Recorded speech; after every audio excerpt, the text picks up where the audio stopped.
Tiravanachari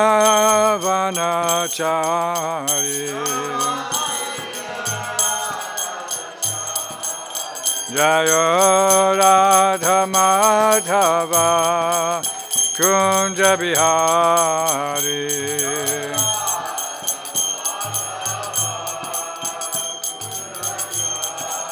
Jaya Radha Madhava Kunja Bihari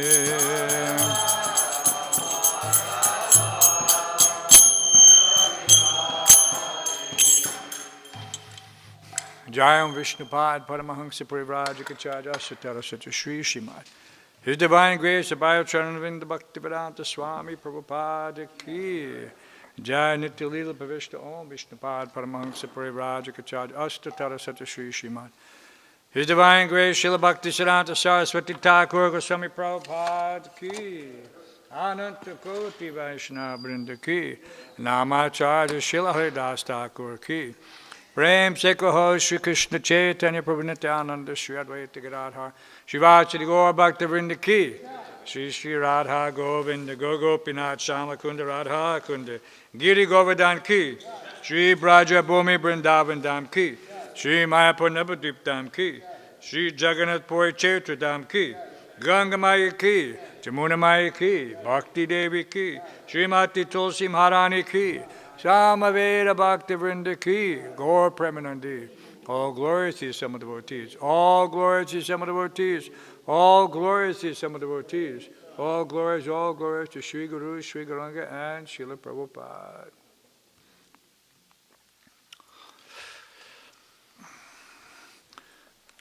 So we'll begin by reading from Srila Prabhupada Lilamrita. And is the name on the class right? I mean, sometimes it's Mother Divyang, just want to make sure. Don't want anybody to be confused. This is volume 6 of the Lilamrita, chapter titled, I Have Done My Part.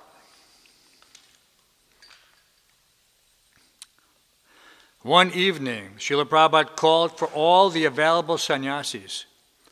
He said he was feeling tired, but like a happy father to have his children with him, he said, you should all come to be with me like this, and I feel better.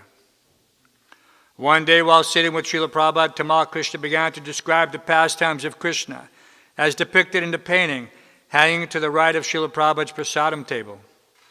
The painting showed Krishna and his cowherd friends eating lunch. Srila Prabhupada looked at the painting and then, closing his eyes and thinking of the Leela, he said, this is the highest perfection of life. I have concluded that whatever is done without Krishna is simply a waste of time. What will they think of this? Prabhupada's moods moved and varied within the realm of transcendental emotions and attitudes. To some of the disciples attending him, he said, I am thinking I am a worthless person taking so much service. There is no way I can repay you. I am poor in every respect, financially and spiritually. Srila Prabhupada, Tamal Krishna protested, our only desire is to serve you. I know, Prabhupada replied, and it is the only reason I am living. All over the world, things are going on by your sincere service. But occasionally, Prabhupada would still reprimand an errant disciple. When in dressing Prabhupada, Upendra gave him a lungi that was too small. Prabhupada called him a fool and a rascal. And when Tamal Krishna did not attend Prabhupada one morning due to having a cold, Prabhupada was critical. I was never neglectful about my duty in any field of activity, he said, even business. Dr. Bose loved me very much. He was giving me checks to sign for 40,000 rupees. I was never lazy or neglectful in duty. I would do it honestly and try to make it perfect. Only I was neglectful when I was involved with my young wife. Then I neglected my studies. That was due to circumstances. And then later I neglected my wife. My father said I was fortunate not to like my family. Krishna saved me through so many circumstances. This material life is checkered. Everybody knows what that word checkered means? You can look it up. Early one morning, Srila Prabhupada awoke suddenly. I had a dream, he said to the devotees attending him. There was a big assembly of drunkards and chanters. The drunkards were madmen. Some of the drunkards were becoming chanters. They could not stop fighting. The drunkards were so crazy. Were you there also? Asked Tamal Krishna. Yes, I was standing there also. Were some of the chanters becoming drunkards? Chanters cannot fall down, said Srila Prabhupada. Their names are listed. Back to home, back to Godhead. They are in Krishna's family. After the GBC assembly in Vrindavan, Swarup Damodar had traveled to Manipur and Calcutta and was now returning to Vrindavan to see Srila Prabhupada. As soon as Prabhupada heard Swarup Damodar had arrived, he asked to see him. As usual, Srila Prabhupada treated him very specially and gave him much time and attention. From Prabhupada's first meeting with Swarup Damodar, when Swarup Damodar had been Todam Singh, a PhD candidate in organic chemistry at UCLA, Prabhupada had taken great care to cultivate their relationship. Todam had grown up in Manipur, but after graduating from high school had come to America to continue his education at the University of California. He had been attracted by the devotees chanting Hare Krishna on the streets of Los Angeles and had visited the temple. When he met Srila Prabhupada, he became convinced that he had met a genuine spiritual leader. At first, Todam had maintained his stance as a representative of the world of empirical scientific knowledge, and Srila Prabhupada had invited him for morning walks on Venice Beach. Day after day, Srila Prabhupada would draw Todam into arguments about the origin of life. When Srila Prabhupada was ready to argue, he would glance around and ask, "Where is the scientist?" And on catching sight of Todam, he would ask, "So what do they say?" Todam would then argue that life had arisen by chance through chemical evolution. And Srila Prabhupada would smash the argument with a stunning display of logic and common sense. Todam, by regular associating with Srila Prabhupada and by reading the Bhagavad Gita as it is, had become more inclined to Krishna consciousness and to material science, and eventually he had become Prabhupada's initiated disciples, Swarup Damodar Das. With Srila Prabhupada's encouragement, Swarup Damodar had soon received his PhD and pledged to serve Srila Prabhupada through scientific lectures and writings against the theories of modern atheistic science. Srila Prabhupada ki.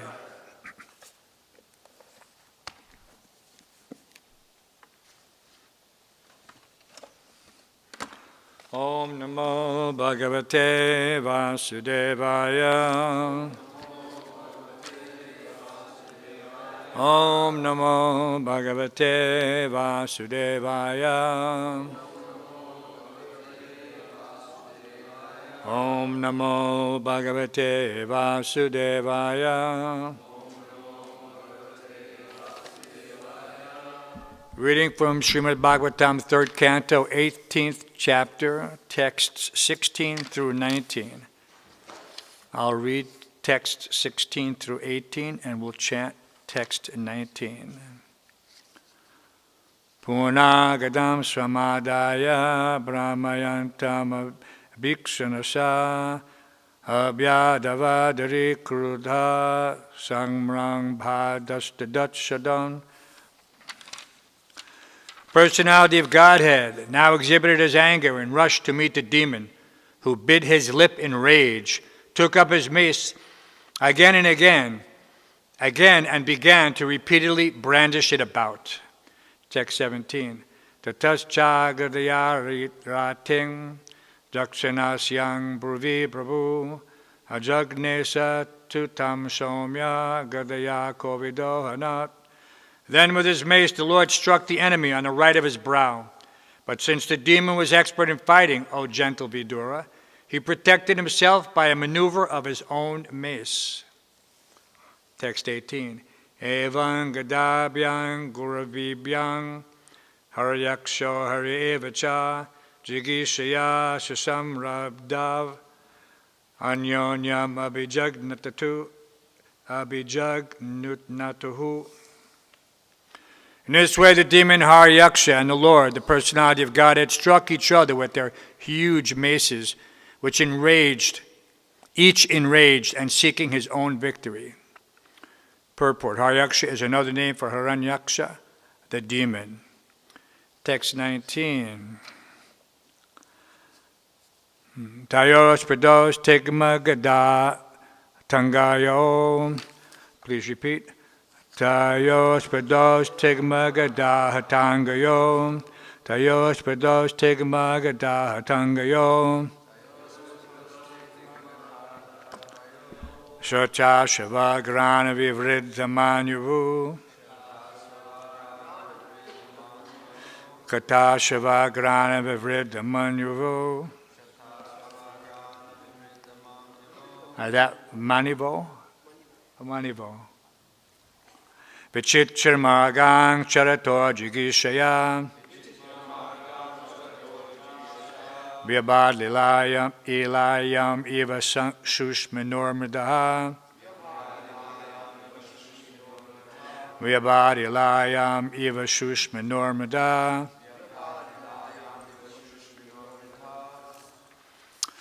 Please chant. Tayos Prados Tigma Gadaha Tangaya Gata Shavagrana Vivriddha Manivo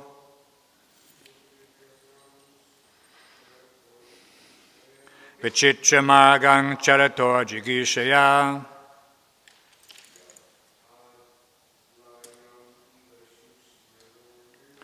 Vyabhadilayam Vishushma Normada.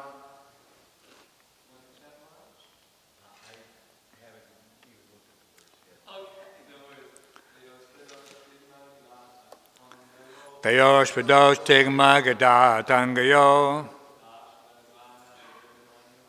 Kata Shavagrana Vivriddha Manivo Vichitramagang Charator Jigishaya Mayoilayam Eva Shushma Normada.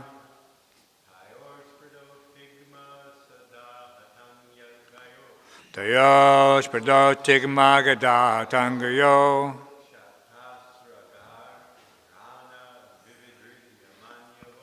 Kachat Grana Vivriddha Manivo Vichitramagang Charator Jigitsaya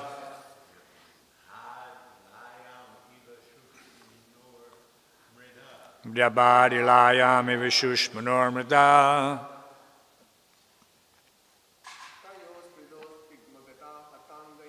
Tayos Pados Tigma Gada Tangayo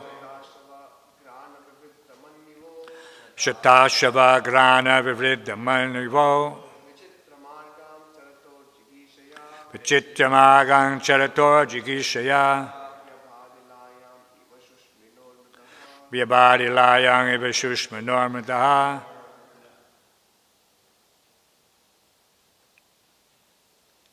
Anyone else? Tayos Pados Tigma Gada Tangayo Shatashava Grana Vivriddha Manivo Vichitramagang Charator Jigishaya Vyabhadilayam Eva Shushma Normada. Ladies. Tayos Pados Tigma Gada Tangayo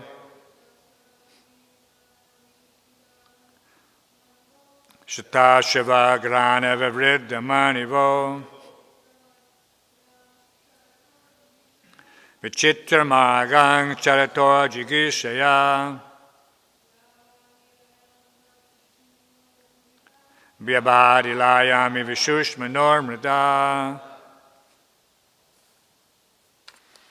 Tayo, them, spredo, the two combatants, tigma, pointed, gada, by the maces, ahata, injured, angayo, their bodies, shatta ashava, blood coming out from the injuries, grana, smell, vivriddha, increased, manivo, anger, vichitra, of various kinds, margan, maneuvers, charato, performing Jigishaya with a desire to win.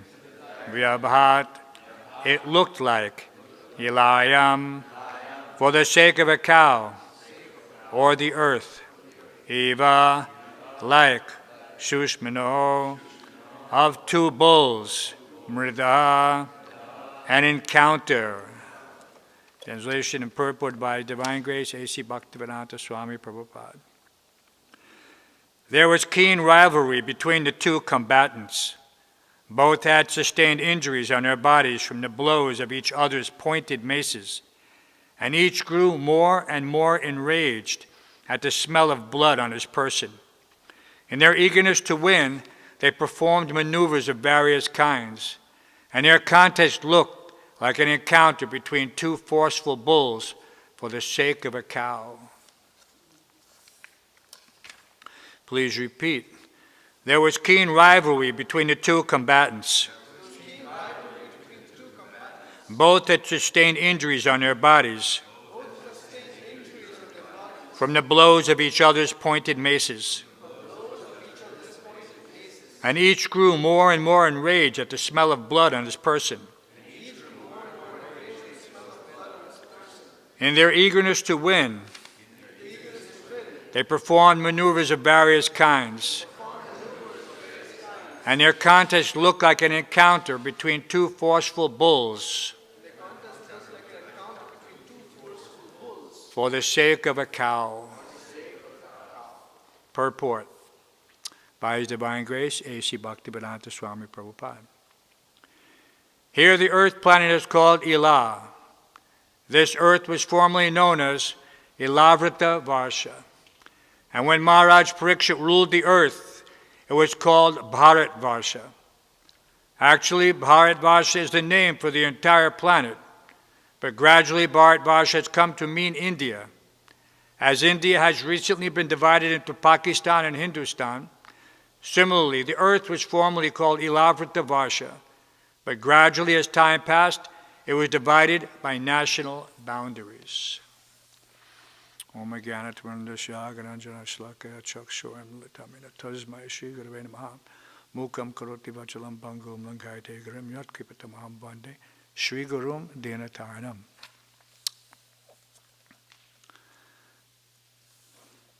So this battle continues. It would make a great money-making pay-per-view. People still in this day and age are enamored by fighting. Since time immemorial, they had the various, they used to call the Roman circus, where the gladiators would meet in combat. And of course, these things were all done to distract people from the ineptitude of government, in case anyone doesn't know the background history. Okay? So these things, and I think Maharaj was speaking on this not too long ago. No? Maybe. But in any case, these things go on today. That we, of course, devotees should learn from these things. Ultimately, this battle is one of good over evil. It is not so much a question between these two combatants, one in the form of a boar and one in the form of a tusked demon. Hiranyaksha was also a tusked demon. So we see that Varaha had tusks, a boar has tusks, which he lifted the earth from the inundation. But Hiranyaksha, and I haven't seen this so accurately depicted, also had tusks. So these demons, they inhabit all of our, how can you say, deepest memories. And we see that so-called fiction, science, and otherwise reflects these latent experiences. Everyone has them. There's nothing new under the sun. Even these concoctions of demons in pulp fiction and movies, and these are all memories combined together from time immemorial. And then they come out. They inhabit our nightmares. They are in the movies making money. And here this is in the Srimad Bhāgavatam. People can easily get distracted. The Srimad Bhāgavatam has nothing to do with these individual encounters as much as they do for the purport. Just as Srila Prabhupada is telling us, he's not giving any philosophical import here. He's telling us that these things took place at a certain point, in a certain time. He's giving historical perspective, and that's all. And we can also understand from the previous purport that ultimately this is the fight between good and evil, just for our edification, that we should not become distracted. The demons are not always going to look like Hiranyaksha. You know? And our encounters on a daily basis, the entire population basically is at least 50% demonic, if not more. The rest are innocent and devotees. And our business is to concentrate on the innocent, those who have the potential to be saved.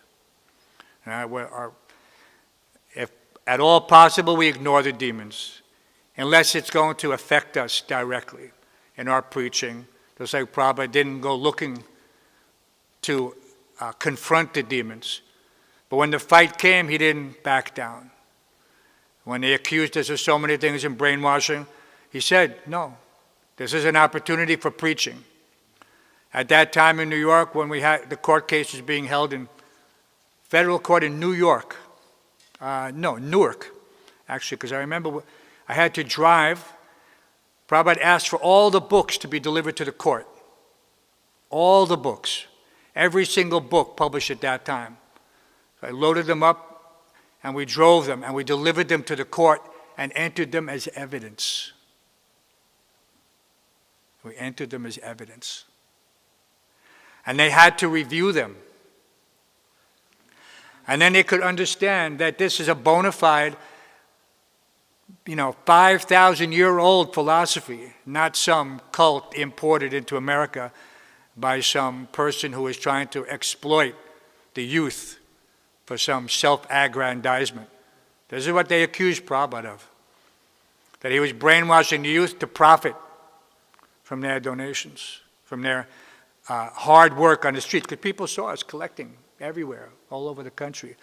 They thought that Prabhupada must have millions of dollars. And only the devotees knew how hard Prabhupada worked, because they saw him, or how much Prabhupada had access to. You can ask any. Prabhupada never practically did anything for himself. Everything was done by his disciples with whatever money they collected. And our obligation to Srila Prabhupada in every temple, and I've said this, but it bears repeating, every temple we used to send $15 a month. $15 a month. At that time, 1974, 1975, there were approximately 100 temples. Right? 100 temples. So that's how much Prabhupada in a month would put aside for his traveling and maintenance. Not a lot of Lakshmi. Add it up. How much is that? $1,500? $1,500. So no one should think how, this is the doorbell. This is, at least for those of us at that time, we could see Srila Prabhupada working so hard. And as I was doing the research for the class today, I was interested to see what lectures, if any, Prabhupada had given in this regard in third canto. And there was a few, mostly in 25th chapter. Right? But in general, the bulk of his lectures were on first canto, sixth canto, seventh canto.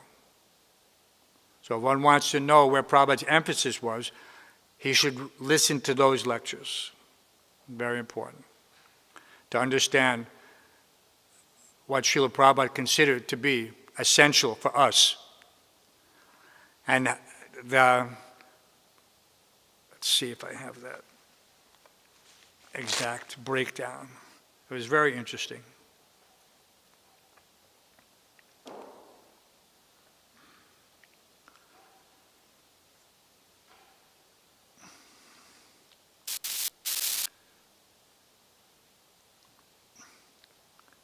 lectures by year. Everyone will be sure many people are not surprised. This is just Srimad Bhāgavatam lectures. There's also Bhagavad Gita lectures and other lectures. But in 1966, there was 120. 1967, 48. 1968, 159. Because now there are more centers, not just New York and San Francisco. Montreal, Seattle, Portland, like that. In 1970, only 88 lectures. 1971, 227. 1972, 421. 1973, 418. 1974, 438. 1975, 564. 1976, 706. How much Prabhupada was traveling around at that time.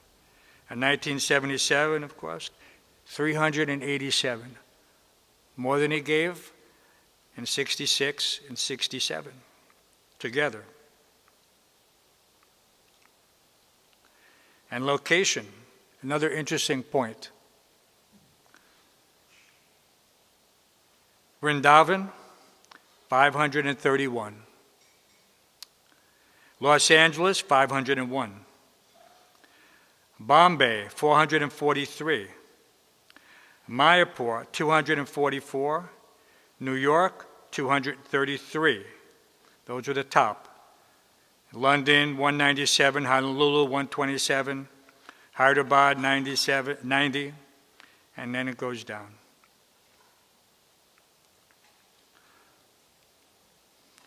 So we can also see from the content and the itinerary where Prabhupada was placing significant time and investment. And therefore, those lectures from those locations should be carefully scrutinized by the aspiring disciples, just to understand. What was Prabhupada speaking at that time and why? To which audience? It gives us a lot of perspective.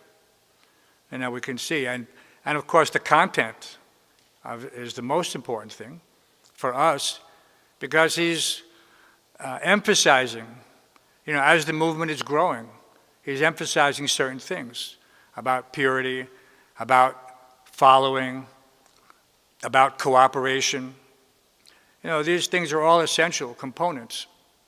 There's nothing that should be taken out of context. But everything is there. And of course, behind all these things are Prabhupada's conversations with his senior disciples and others. And I'm always amazed when someone who hasn't heard Prabhupada's 2,300 lectures, or read his books, or listened to his conversations, decides that now I need to hear from someone else, without having first thoroughly familiarized himself with the founder Acharya.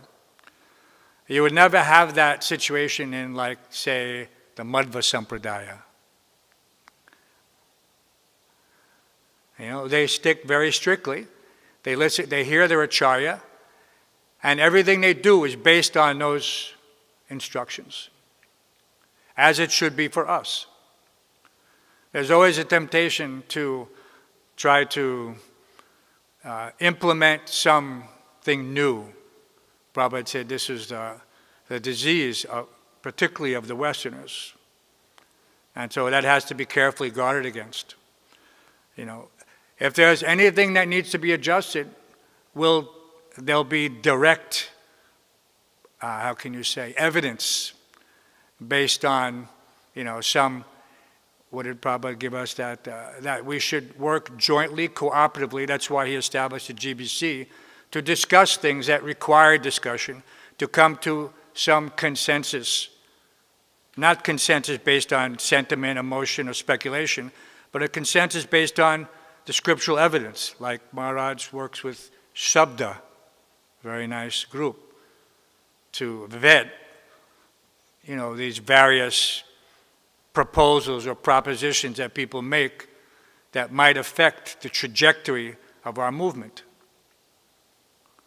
It's just, we have to be extremely careful to safeguard the ISKCON that Srila Prabhupada gave us. He told us very clearly, he said, if you cannot expand, at least maintain. He never said speculate and concoct and do what you want. No. He said if you cannot expand, at least maintain. And expand means in a very methodical, measured way. This is, it goes down to many things, but we have to hear, and just like the Paramahansis we were reading about yesterday in our readings in the Prasadam room, where these various Prabhupadas addressing defining who is a Paramahamsa. We have to be able to take the essence and leave behind, that which is not relevant. They have in communications, they have what they call signal and noise. So that's, everything is there, but just like when you're tuning a radio, in between stations you hear all this static. Of course, nobody has radios anymore, and nobody tunes them. But if you are from that generation, if you would turn the dial, you would hear all this static, no clear signal, only noise, and then you get to a station that's broadcasting on a particular frequency, and it's loud and clear. So that's what we have to endeavor for. We have to find the signal and reject the noise. And that verse is there, Vyavasayamika buddhir ekeha kurunandana. What's the translation, Arjuna? One who has one pointed attention.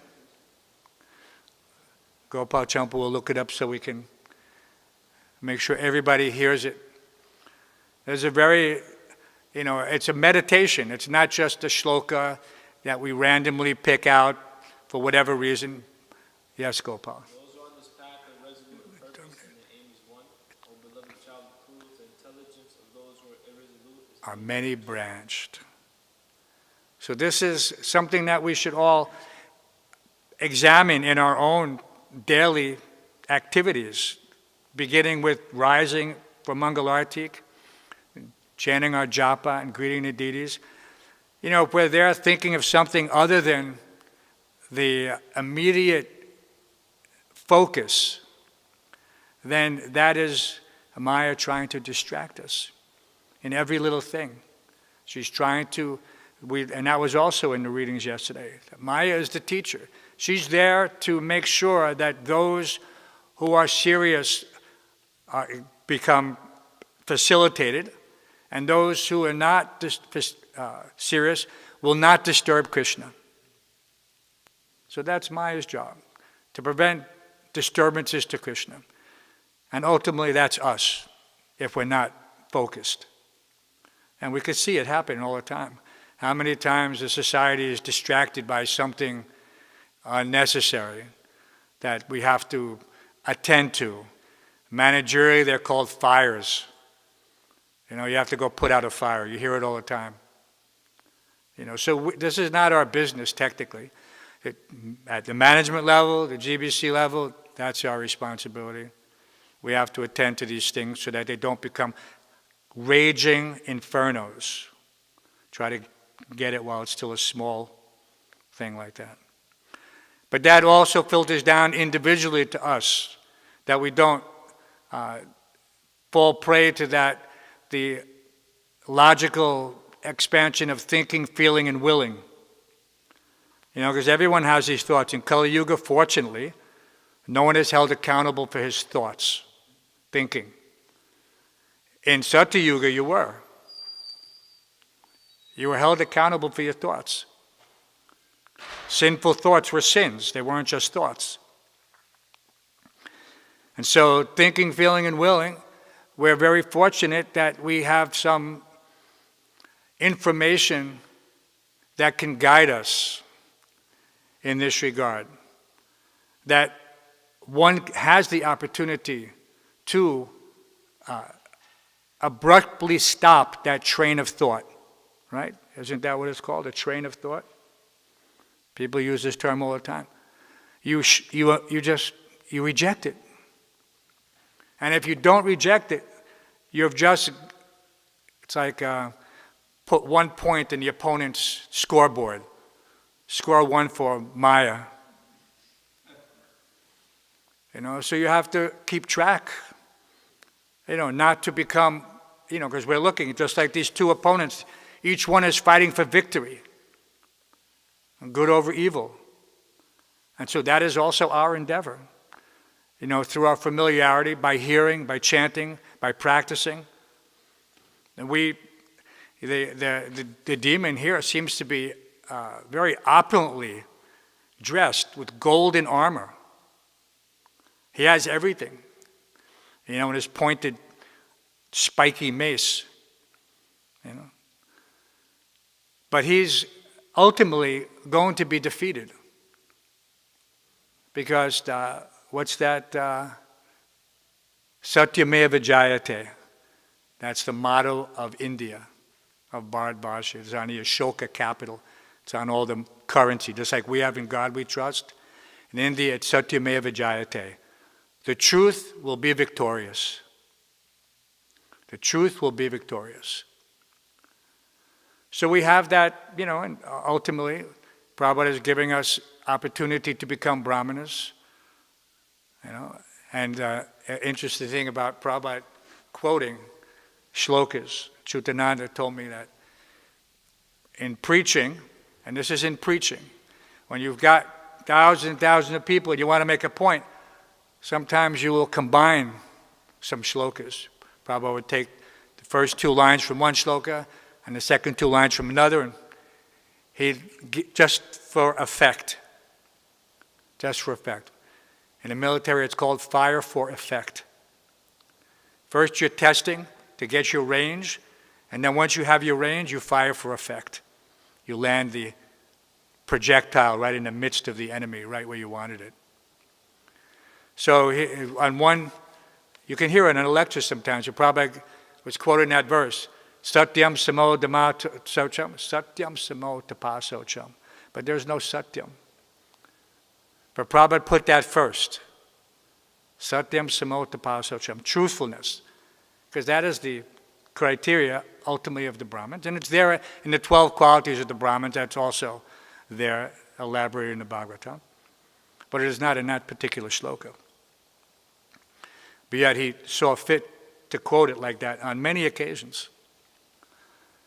So that we should also accept that responsibility to be truthful and honest in all of our dealings with ourselves, with each other, with the public.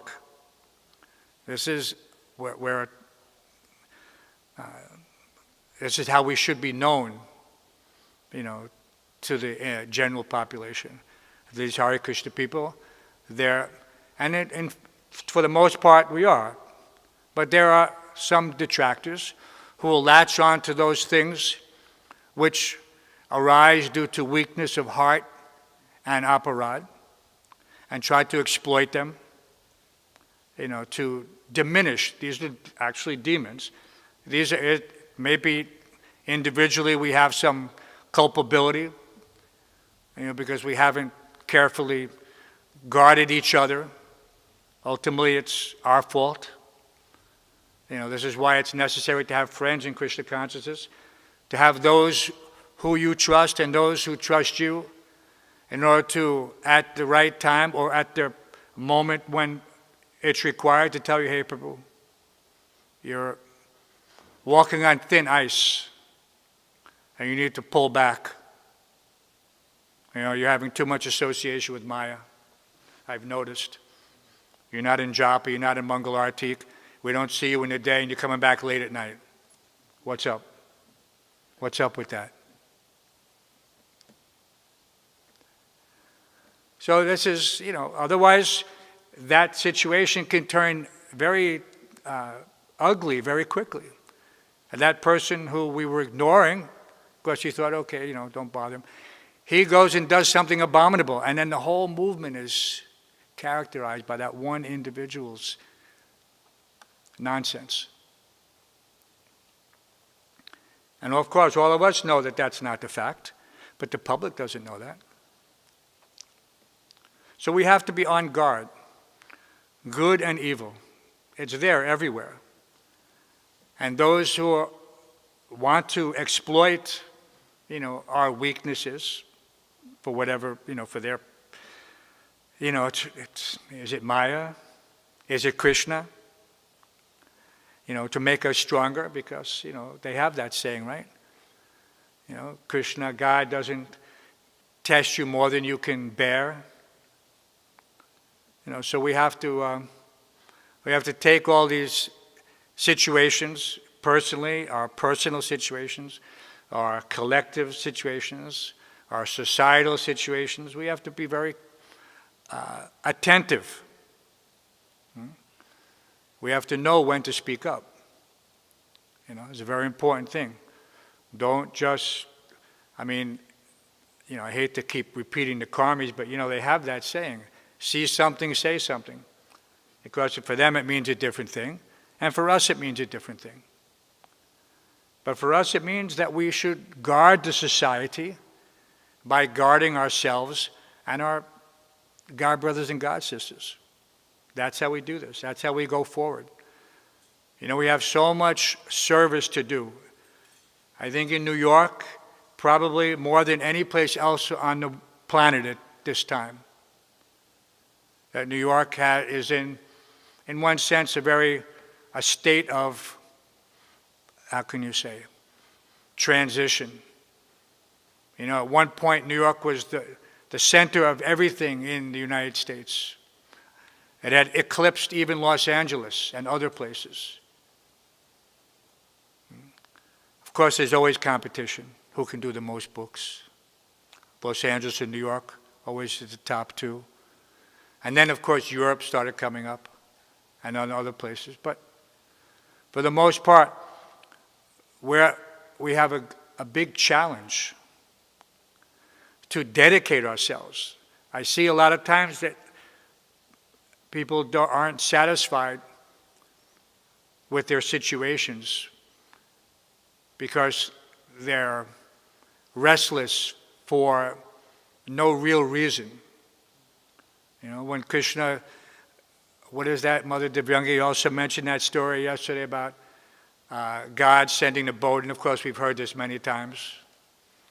And the person said, no, that's okay. God will take care of me.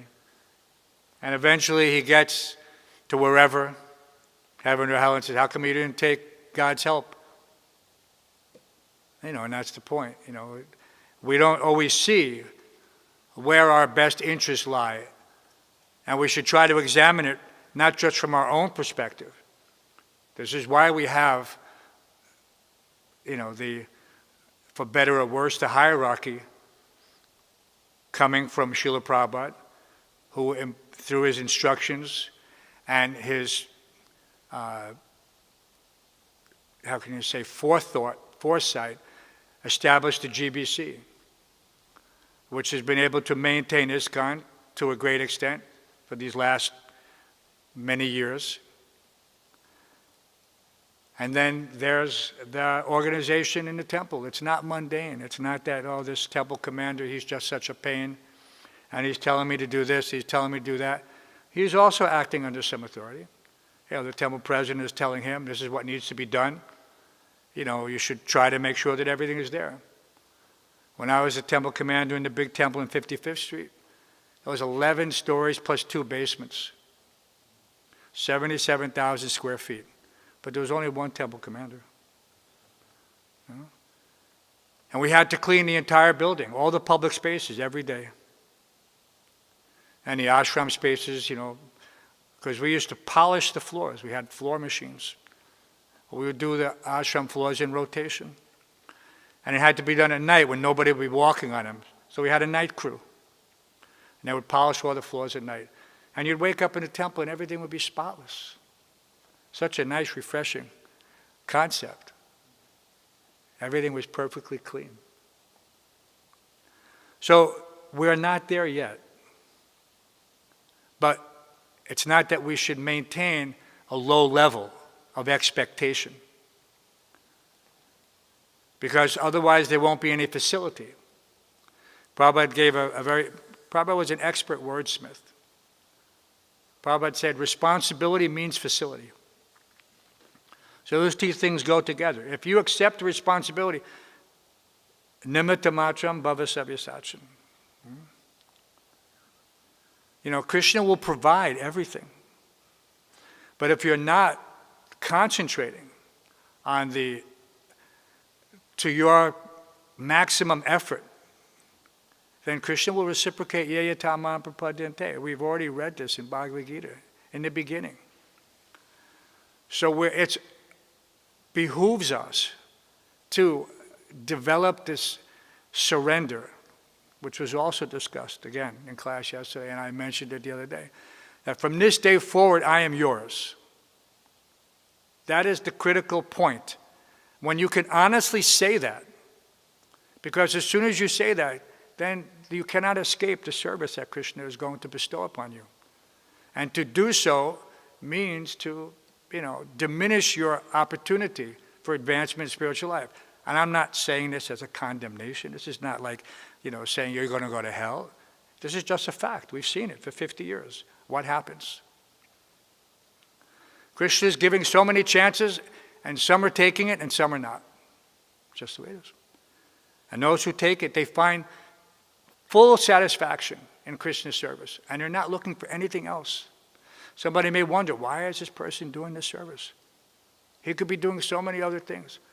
But he's satisfied in himself, like Vibhu Chaitanya, we were discussing the other day. Vibhu Chaitanya came already at an elderly age, retired, and never left the temple compound. Never left the temple compound. I think it's over 30 years from the time he started serving. Fully surrendered, cooking every day for the deities. Just all day, that's it. So and where did he go at the end of that 30 years? He went back home, back to Godhead. So, but someone's thinking, I'm not satisfied here, I have to go here, I have to do this, I have to do that. Yes, you can, of course. But at the same time, there's many temples all over the globe that need stability. These were established, many of them in Prabhupada's time. But for whatever reason, people obviously have their reasons, otherwise they wouldn't act on them, for better or worse. They have a tendency to neglect what's right in front of them. This is Prabhupada, and how did we win this recent court case? How did we win? Anybody know how we won this court case? 4 times. 3 times in the lower court, 1 time in the appeals court.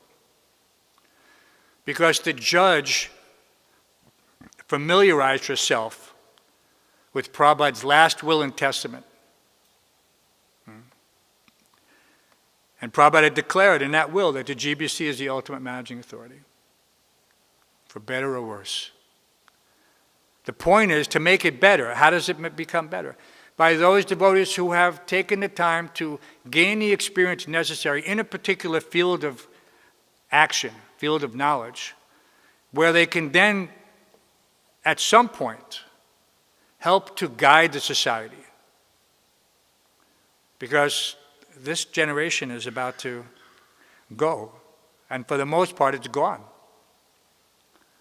So there's literally a 10-year window, not much more. A 10-year window for devotees who are coming to the movement now to be prepared to take responsibility for the entire society. And this is not an exaggeration. And it requires some gravitas. This is what it means by being sober. Not to be thinking, let me do this and do that now while I'm young and this and that. The best thing is to become prepared for taking responsibility for the movement that will last for 9,500 more years, 9,464 years, right? 536 Garubda. 536 years have already passed. So Prabhupada came specifically at the, many people can say many things, but Chaitanya Mahaprabhu said that he will send his Senapati Bhakt. So we can accept that or not. But Prabhupada is obviously the commander-in-chief. He took control where everything else was failing. Lord Chaitanya's mission was nowhere, basically. And he brought it and revitalized it and put it in a position where it can be the most effective force for promoting unity and peace on the entire planet. But we really have to be serious about this. An interesting thing, and I don't want to minimize our efforts in any way, shape, or form, but one devotee in a question and answer session in the temple asked Prabhupada that, his answer, I forget what the exact question was, but the answer was basically, if you were as sincere as Arjuna, you could make the whole world Krishna conscious in 18 days. So that was a bit of a shock. Everybody's thinking, well, we're doing okay here. We got a nice little temple in Henry Street, little building with a couple hundred devotees in it. And we're satisfied. We're getting our 2 or 3 meals a day and, 4 or 5 hours of sleep, and we're just kind of cruising like that. There's a saying in India that's used frequently. You have to put something on a war footing. Have you heard that term? Prabhupada used it occasionally. But it means to jack up industry, just like in World War II. America didn't have anything, but they immediately converted all their industrial enterprise, making cars and other types of machines, agriculture, sewing machines, and they turned everything into weapons of war. And it happened like that, overnight. Overnight they were producing planes, tanks, everything. That's called mobilizing on a war footing.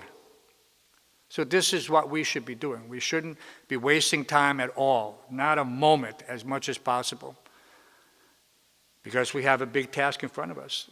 And you all are the leaders.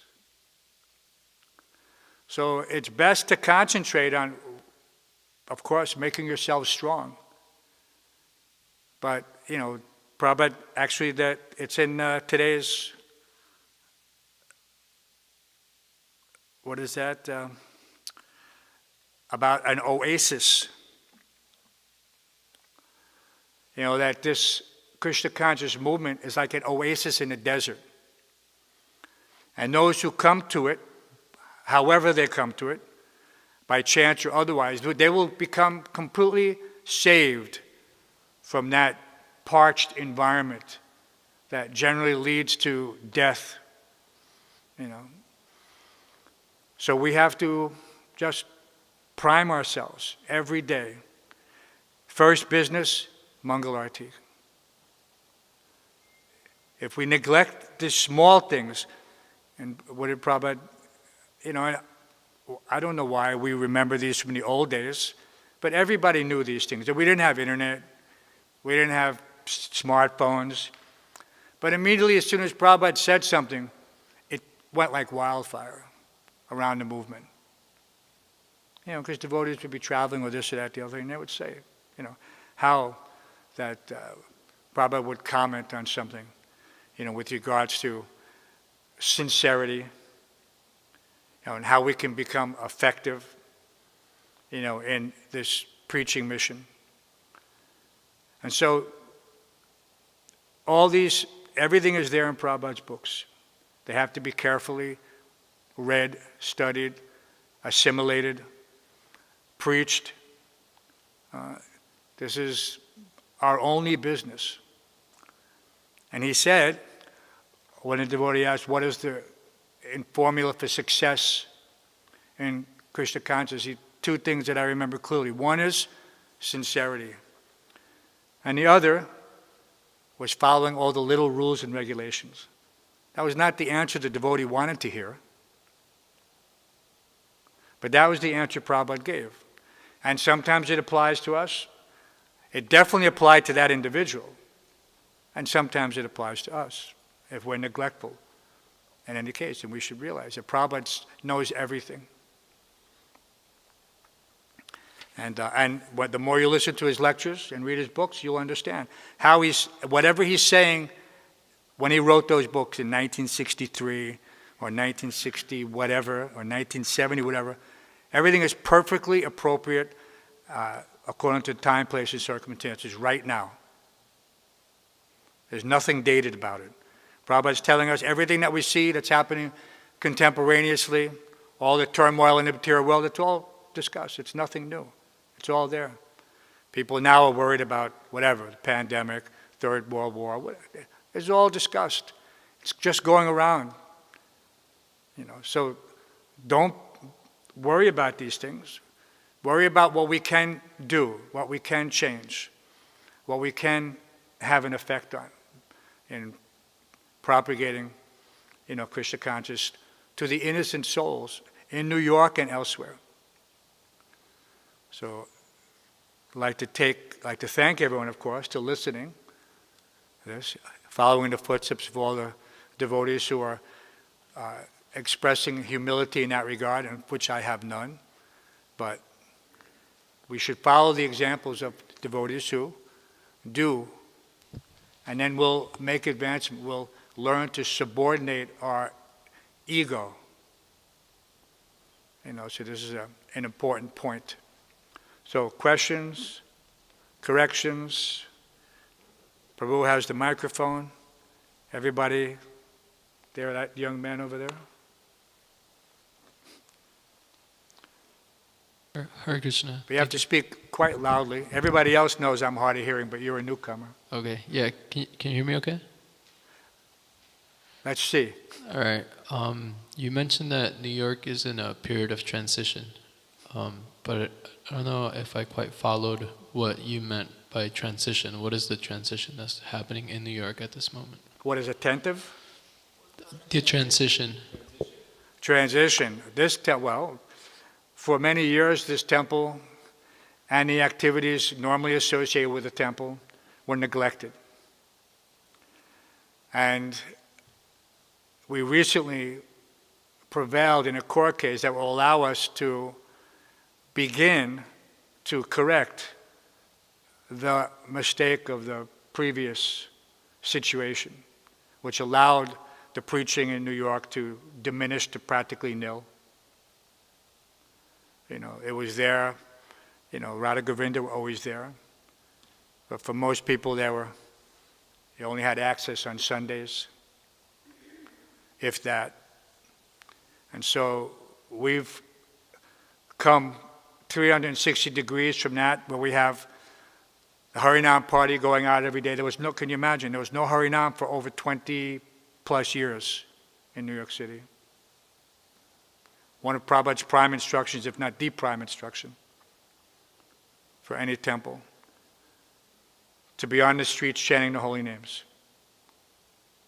So for the last few years, under Ram Roy Prabhu's guidance, that has been reinstated, and anyone can see the effect. So just imagine if we were able to implement everything. COVID shut down our restaurant for months, so clientele went down. Devastated the economy in this area so that there are no people working in the office buildings. And so a lot of our walk-in traffic was gone. But the thing is, we're bringing Krishna consciousness outside to them, and that wasn't happening for 20 plus years. So that's just one aspect. Then there's other things that we always had that we don't have. We don't have our theater. We don't have our Vaikuntha players. We don't have so many component parts that were here previously that Prabhupada established as part of our cultural presentation. And New York, everybody in New York loves theater. We're not able to do our Friday and Saturday night Harinams all the time with our street theater. We used to have 200 plus devotees in the temple. They would go out en masse to Times Square. It was amazing. You had to be there to experience it. Unfortunately, there's no video or things like that available. It's reposed mostly in the fading memories of the few of us that were there. But all these things need to be reintroduced. It's all part of the strategy that's been neglected. The science as it is appears to be lost. So the transition now is about to change. It's no longer simply a transition. Now it's the rebuilding. And it's not an easy thing, which is why it's difficult. And many people experience that. And that makes them uncomfortable because they think, let me go to another place or do something else or this or that, the other thing. But the real challenge, and Prabhupada said this, but it means you should take it to heart. It's not that you use it to excuse those who leave. Prabhupada said, don't be surprised who leaves, be surprised who stays.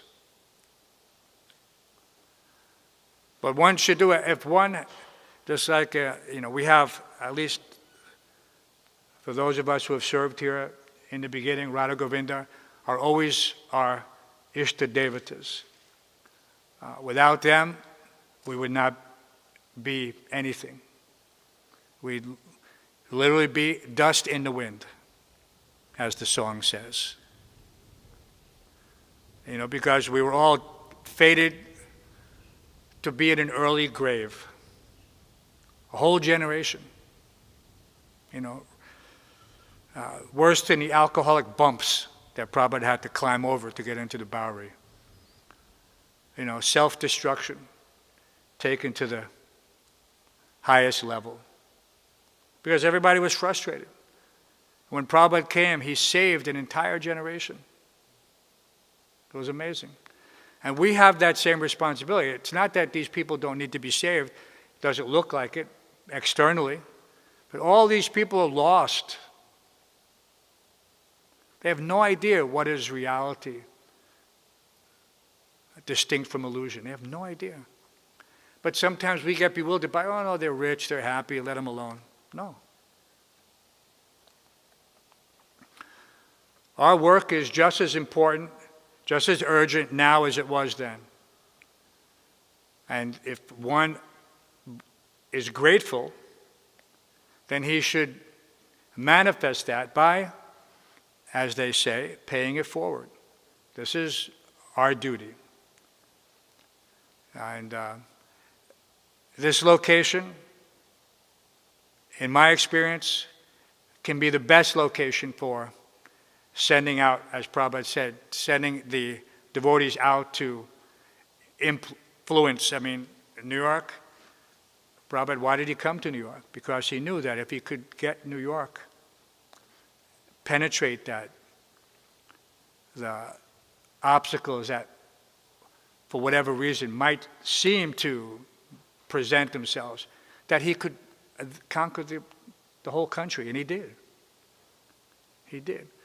Who else could do in 1 year? Prabhupada preached, you say, in New York, more or less 1 year, 1.5 years, direct, right? Before going to San Francisco. And immediately took a successful model and transplanted it. This is unique.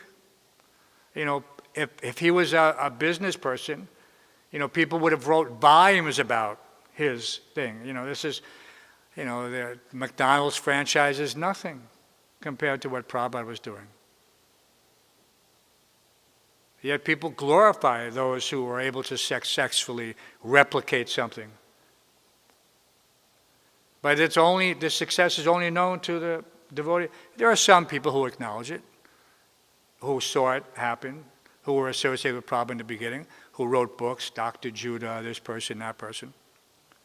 But in general, it is up to us to recognize, again, how Prabhupada went about affecting, the population, including us, and just follow in his footsteps. How it can't be, where Prabhupada Nugas.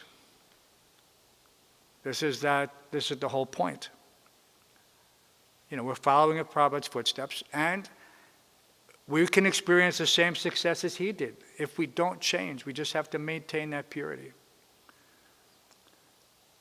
But we have to emphasize, we have to prioritize, where can I be most effective? And and there's, someone may say, well, I don't know, New York, it's hot, it's cold, it's wet, it's dry. So many excuses. Pick one.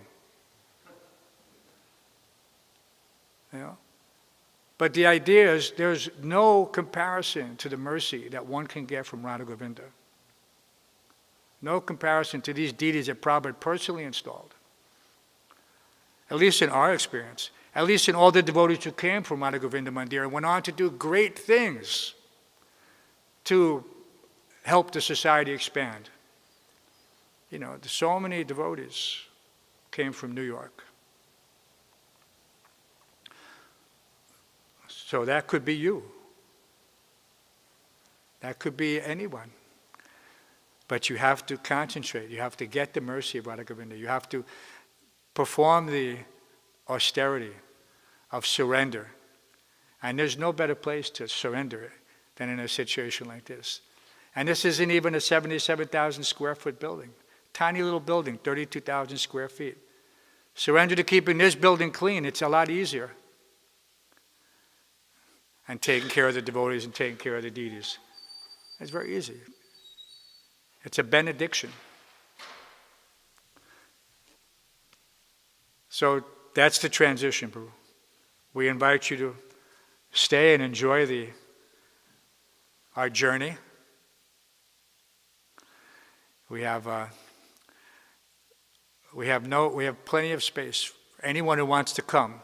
The whole world, if they want, right now, of brahmacharis, brahmacharinis, and grahastas can come to New York. And we'll go out in Harinam with Ram Roy every day. And then eventually we'll go out at Friday and Saturday nights, led by His Grace Natabar, who will be banging the drum. Like the stalwart Maharathas in the past, Vishnu Jan and Vishnu Gada. Yeah, very ecstatic kirtans. Those Friday and Saturday kirtans, Agni Dev Prabhu. Yeah, incredible. Any other questions, comments? You want to throw the mic over there, or you want it there first? Ladies first. It's always ladies first.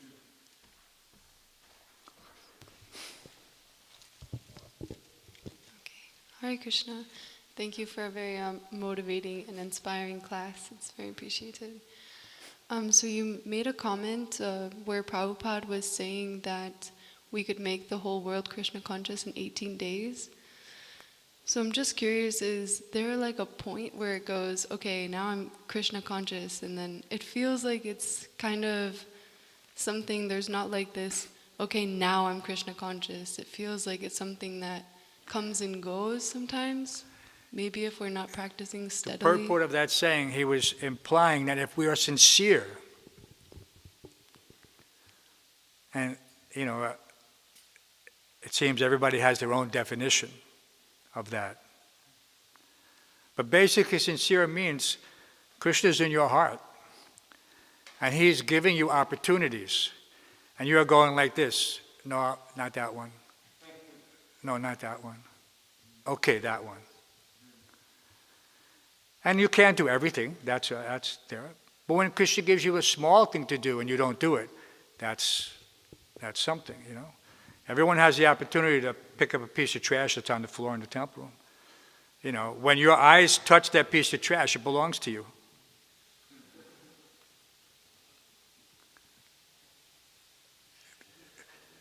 But that's the same way with a lot of different things.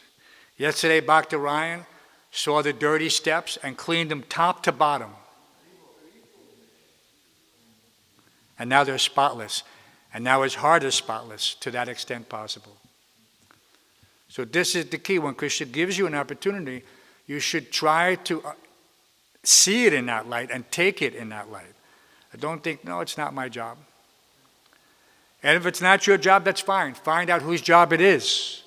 and then encourage that person to do it. And he'll reciprocate and encourage you to do yours. Well, thank you, Prabhu, for pointing it out to me. And by the way, you forgot the trash last night.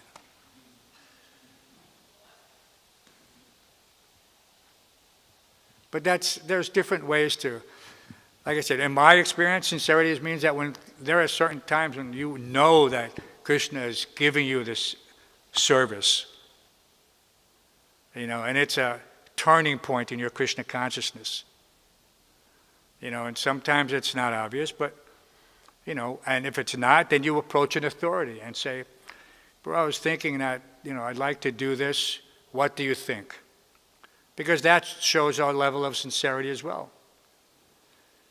Because we have certain responsibilities to perform, and that it becomes more difficult if you don't have devotees who accept their role in the society as surrendered servants, but as so-called quote-unquote free agents. So this did not exist. There was no such thing. If a person wanted to go someplace, he asked his authority. I mean, we all had the same guru. That certainly made it easier. But there were GBCs in specific zones, and if you didn't like what the temple president was telling you, you could approach a GBC. There's a hierarchy. I feel I could do more someplace else. But then if it doesn't work out, you shouldn't be disturbed. That's the other half of that. Okay, for an example. Okay, so I was the temple commander. It's hard work. Taking care of, trying to convince people to do what they should do. And clean those 11 floors and those multiple kitchens and those multiple bathrooms and everything in general. At a certain point, and I used to go out, I used to try to finish my duties at a certain point. I would grab a book bag and I would go out. Central Park was a few blocks away. I would distribute books. So I thought, I'd really like maybe to distribute books more. So Satsarup Maharaj was running the library party at that time. So I thought, let me approach Maharaj and ask. And he thought, yeah, that would be a good idea if you could go. But he also said, but obviously you had to get permission from your temple authority. So one of the devotees on the library party, Mahabhuti Prabhu, was designated to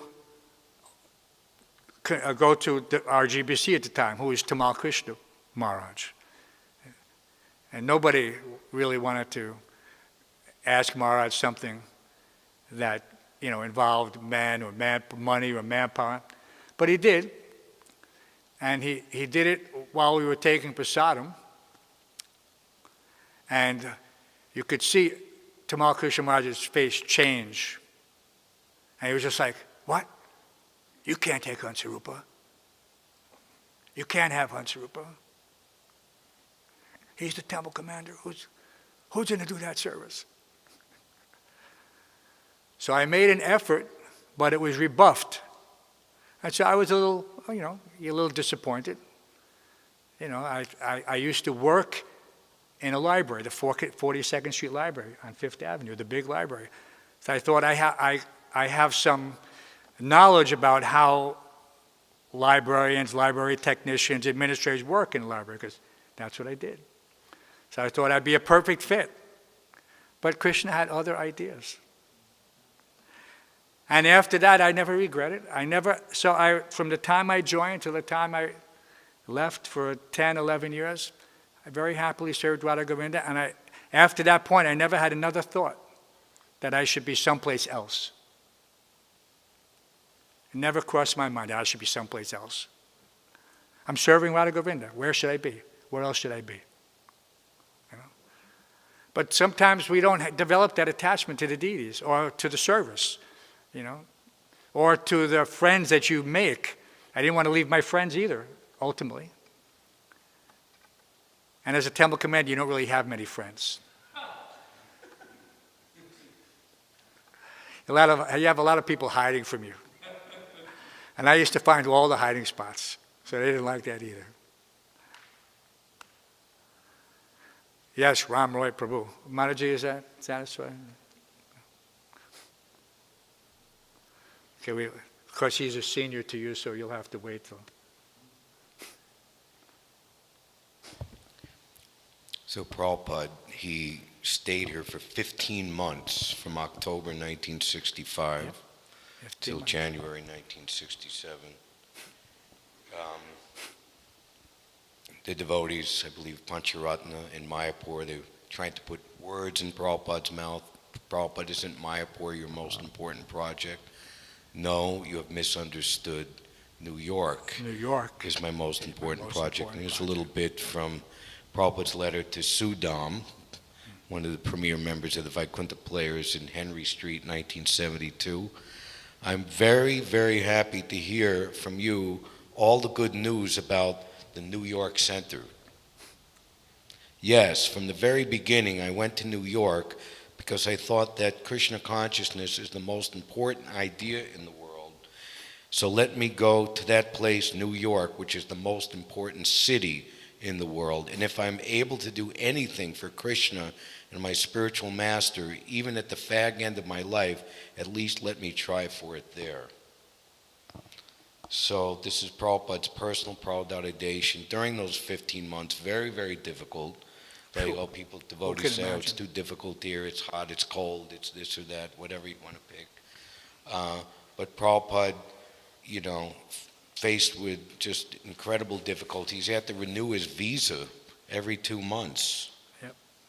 You know, risking, you know, at any time they could be like sent out of the country, because he just so much understood how important it was to establish Krishna consciousness here. So we could follow that mood of Srila Prabhupada and be fixed in that determination. Hare Krishna. If you can make it here, you can make it anywhere. So can anyone say that they've made it here yet? Until that time. All right, so the last question from Narada Muni Prabhu. Narada Muni there? You can't tell, he's like a spaceman. Hare Krishna. So you made a lot of really, really nice takeaway points. Uh-oh, he was taking notes. And a question that arose, because you were talking about what Srila Prabhupada gave us and how expert he was at doing things time, place, and circumstance. So I was wondering if there's a difference between what Prabhupada gave us in ISKCON due to time, place, and circumstance, and the differences between what he gave us and what he wanted for the future of ISKCON. And if there is differences, how can we as aspiring sadhakas actually implement those things that Prabhupada wanted so we can build this movement in the future? Well, one thing that everyone knows, Prabhupada said 50% of my work is unfinished. So you've heard that. And he gave those nice Varnashram walk talks in Vrindavan, and anyone could listen to them. And he wanted that the devotees should be satisfied according to their propensity, which is important, which also settles them. Because there's this people floating around. First of all, it's not good for them because they're not getting the benefit of steady association. There are circumstances where you can have, close association. You work closely together with someone. Like, in my mind, I see Tulsi and Pandava Prabhu. They've been together for years. I had a similar relation with Hansarupa Prabhu and others, years. And that firm, but ideally it was because we were serving in the same location together, like being in a foxhole on the battlefield, where you can appreciate each other's strengths or weaknesses and compensate for them so that everyone benefits.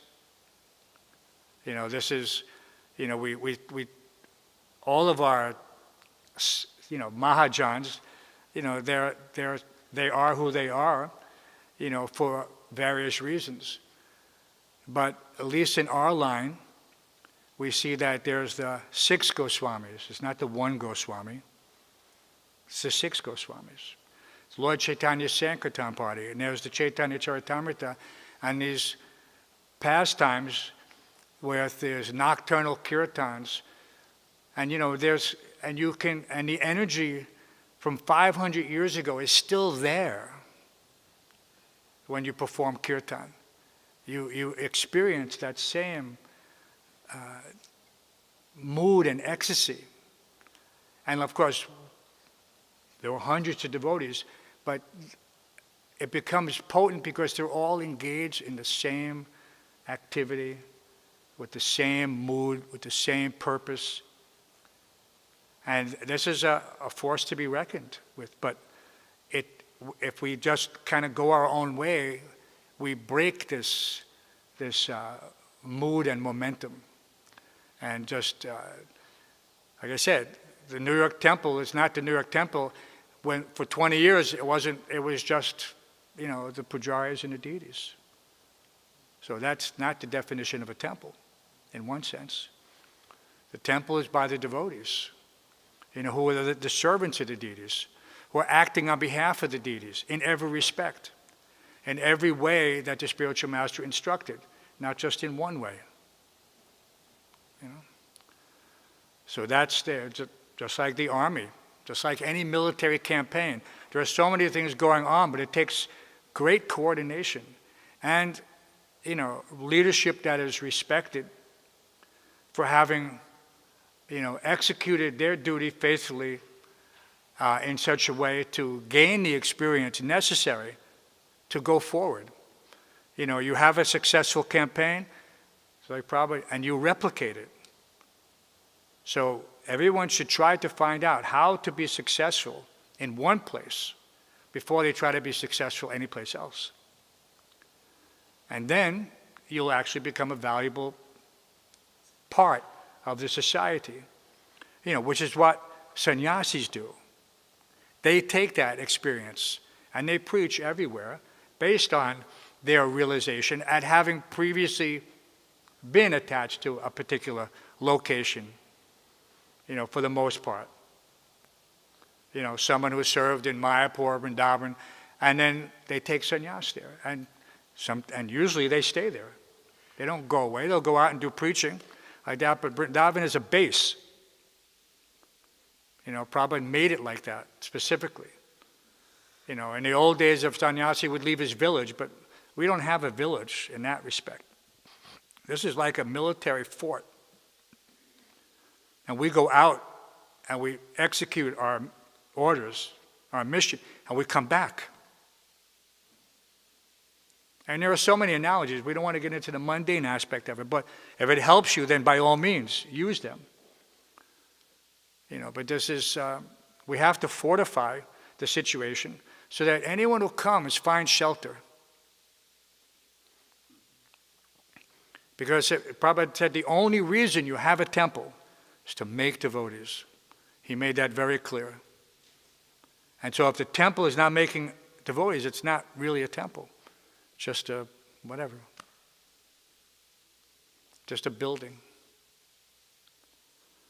So our duty is to make devotees and keep devotees. Right, Arjuna? Is any further questions? It's getting late. Everybody's wondering why we're not at breakfast. I have a meeting in 5 minutes on Zoom, so I won't be joining you to that. And I'm sorry if I delayed anyone's schedule. There is a Maha cleanup, and Matanga Prabhu will be overseeing it. It's the kitchen Maha cleanup. So after breakfast, everyone in the temple is expected to participate to whatever extent possible. And this is that quote-unquote surrender opportunity. You could take advantage of it and encourage others to do the same. You will experience what all these devotees who are now gurus, GBCs, and sannyasis, they didn't get there by accident. They weren't voted into those positions, so to speak. But by their internal enthusiasm and commitment, they wanted to take more responsibility. So as soon as you want to take more responsibility, Krishna will reciprocate. As you surrender unto me, I will reward you accordingly. It will never change. That shloka, 5,000 years, and before that to the sun god Vivasvan, 2 million years before that. It's a good thing there were no editors, right, in that time. Krishna just spoke it, and he spoke it again. 2 million years. Shall we end, Gopal? Srimad Bhāgavatam ki, Srila Prabhupada ki, Shri Radha Govinda Dev ki, ISKCON New York City ki. Helping pack up everything key. Yes. Surrender opportunity.